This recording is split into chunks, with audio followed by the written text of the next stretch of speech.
कि नियम हमेशा वो अपनाना चाहिए जिसे तुम हमेशा अपना सको। हैं? एक ही धर्म, देखो सुनो, अरण्य कांड में लिखा है,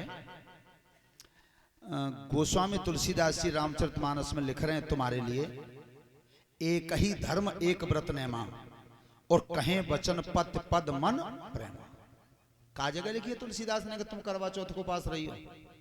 केवल उन्होंने एक बात लिखी है कि तुम्हारे लिए एक ही धर्म है, एक ही व्रत है। कौन सा?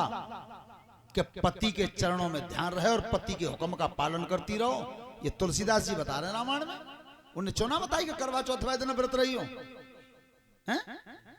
का हाँ सही कह रहे, तब आती ना जी तो ये तो सही कह रहे हैं। अब बनाइए, देखो जीवन में ध्यान रखना बहन जी, तुम्हारे त्योहार जो हैं, दो त्योहार तो मेरी नजर में बिल्कुल उल्टे हैं। रक्षाबंधन जो तुम्हारा त्योहार मना रही हो तुम, रक्षाबंधन का ये लिखित प्रमाण है मेरे पास कि रक्षाबंधन वाले दिन सबसे पहले राखी मैया लक्ष्मी ने राजा बलि को बांधी थी, राजा बलि को। तो उस दिन बहन भाई को राखनी बांधने गई घर। और दोज वाले दिन, ये दोज का जो त्योहार मनाया जाता है, ये सबसे पहले यमुना और यमराज ये दोनों सगे भाई बहन थे। तो उस दिन यमराज अपनी बहन के घर पर पहुंचे तो बहन ने तिलक करके और मीठा मोह किया। उस दिन वरदान दे दिया था, आज के दिन जो भैया बहन के घर पर जाएगा उसकी उम्र लंबी होगी।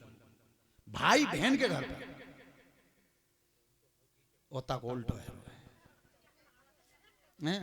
रक्षाबंधन पर जब तुम कर्म में जाए को भाई को राखी बांधने का, तादिन तो रूठी बैठी हो कर सनू ने लेकर जा रहे, लिवावे ही ना आओ, तू कबू ना आओ, हम कबू ना जाएंगे भाई से कह रहे। और जा दिन भैया की जरूरत है त्याग घरे आवे की, तादिन कोया बनाओ, लड़ुआ बनाओ, झूला धरो, चांद पे बालक गोद में लो। तुम देखिए ध्वज आ रही है, फौजी बाजे बाजे तो जब लेट सवारी ना मिले तो गैल में नाक कान की छिन गई। ये ध्वज का त्योहार ऐसे नहीं है, भाई जाता है बहन के घर पे। होता को कितना उल्टो मनाओ है, कितने भैया जा रहे हो, कितनी बहन जा रही हैं, उल्टा त्योहार है। हाँ तो उस समय आज जब वो पेड़ के नीचे बैठा था, सुनो ध्यान से, वहीं आ जाओ, तो वो उल्लू अकेला था और कौआ 100 थे। तो वे 100 कौआ उल्लू को मारते थे दिन में। ये महाभारत का लिखा हुआ प्रमाण है। तो रात में सब कौआ सो गए पेड़ पे, उल्लू जग रहा। उल्लू तो जगत ही रात में। सो उल्लू उठो, माने एक कौआ की गर्दन पकड़ी, अलग उठा लगो दूर मारे, दूसरे कौआ फिर उठा लगो तो फिर बाबू मारे आओ। सोते हुओं को मार रहा था, अश्वत्थामा जग रहा था, माने कि बन को काम। लड़त में जब ये ना 18 दिन में मर पाओ एकू, तो अब सोए रहे होंगे दोनों जगह। कृतवर्मा कृपाचार्य चलो जल्दी। और इतने भगवान पांडवन लेके डेरा से बाहर निकल गए। शिवजी पहरेदार बनाए गए कि जो बची हुई सेना सो रही है, और जा में द्रौपदी अपने बेटन लेके सो रही हैं। तुम प्रभु रखवारी कर देना, आज पांडव डेरा में नहीं सोएंगे, आज उन्हें पे हत्या चक्कर काटे ही ऊपर। क्या चक्कर बनाया? क्यों? भगवान का मत था वही सेना रह गई, बाकी ने जेऊ मिटनी चाहिए।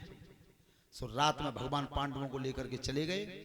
अश्वत्थामा कृतवर्मा कृपाचार्य जब आए तो चारों तरफ देखा तो त्रिशूल घूम रहा था शिवजी का पैरे पे। अब जब दरवाजे पर पहुंचा अश्वत्थामा, एक महात्मा जी बैठे थे आसन मारे, वो ही शिवजी थे। सामने जो कुंड जल रहा था, तो वह महात्मा को देख करके अश्वत्थामा ने 500 बाण मारे खींच के। सुबह 500 तीर इतते तो घुस गए और उतौल करे नहीं। 500 ही फिर मारे, पेट में घुस गए, बाउल में करे नहीं। सो अश्वत्थामा ने की जो सादा बाबा ना है, ये तो कोई बहुत ऊंची शक्ति है। सो कुंड में कूद गया। जब कुंड में आहुति दी अपने शरीर की, सो भोलेनाथ ने निकाल, क्या चाहते हो, मरना क्यों चाहते हो मेरे कुंड में? महाराज मैं थोड़ी देर या डेरा में भीतर जाना चाहता हूं। तो भैया गेट को तो मैं रखवा रही हूं, दरवाजे को पीछे है कि चलो जाइए। महाराज पीछे क्या त्रिशूल घूम रहा हो?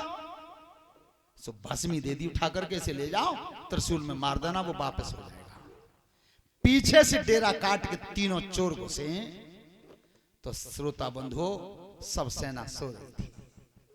द्रौपदी के 5 बेटा बराबर में सो रहे थे, लेकिन वो द्रौपदी के 5 पुत्र थे कैसे?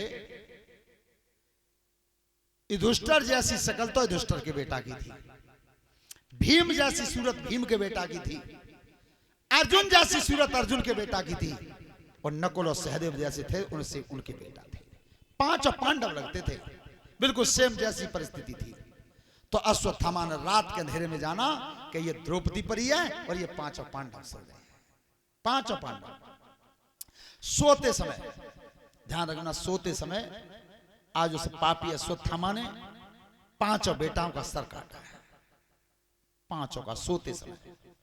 पर एक बात ध्यान रखना, फौजी युद्ध के मैदान में आपको भी जाना पड़ता है। बखत परे पे काम न आमे, ऐसन की तो रीत कहा है, और दे मुसीबत में जो धोखो, ऐसन की तो प्रीत कहा है, और सोबत छत्री को शीश काट दे, ऐसी रण में जीत कहा है। सोते हुए मार दिया, और 5 अस्त्र लटका करके लाया है रात में। और तब कही दुर्योधन भैया अब देखो, जब 5 शीशें 5 पांडवों के मैं काट के लाया हूं, अब तो सुखियो। और ये कह दिया था दुर्योधन ने कि क्या तो प्राण निकलेंगे ज्यादा सुख में और क्या ज्यादा दुख में। तो अश्वत्थामा ने पूछी कि सुख कैसे होयो? कि मैं 5 पांडवों के शीश कटे हुए देख लूं तभी सुख हो। तो ले अब तो सुखियो, ये 5 पांडवों के शीश रखे हुए हैं। सो दुर्योधन ने कही जंगा तो टूटी गई थी कि भैया मुंह पे अब उठो नहीं जाता, जा मैं भीम को जो शीश होए ता मेरे हाथ में दे दे, जब दुष्ट ने मेरी जांग तोड़ी है।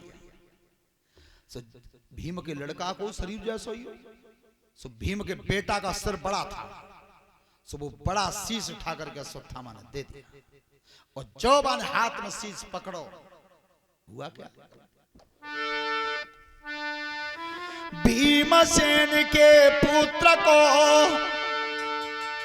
और हाथ गहाय दो शीशे, पंडनु के संग में और सोच कर जगदी